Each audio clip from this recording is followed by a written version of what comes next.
Hezbollah rockets hitting Israel. I mean, talk about a headline that just stops you in your tracks. It really does.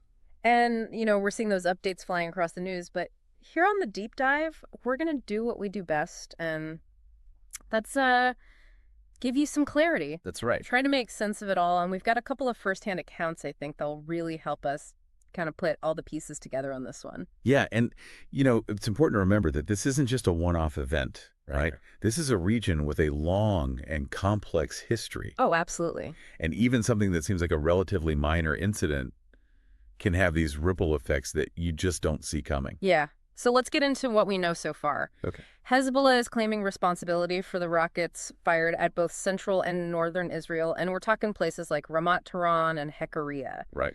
Now, the IDF, the Israeli Defense Forces, they were able to intercept some of those rockets, but others did land, thankfully, in open areas. And what's really interesting to me is the locations that they chose.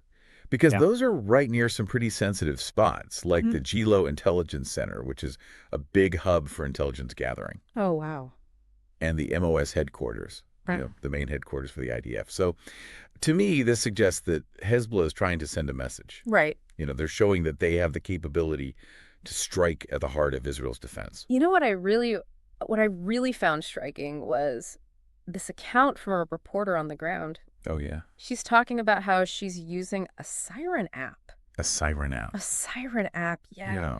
It shows you where the rockets are aimed. Gosh. I mean, that right there just gives you a sense of the kind of tension people in this region live with every single day. It really brings it home, doesn't it? Absolutely. And I think it's crucial that we connect this attack to the bigger picture, geopolitically speaking. Right. Because there's a lot of speculation about what could have sparked this.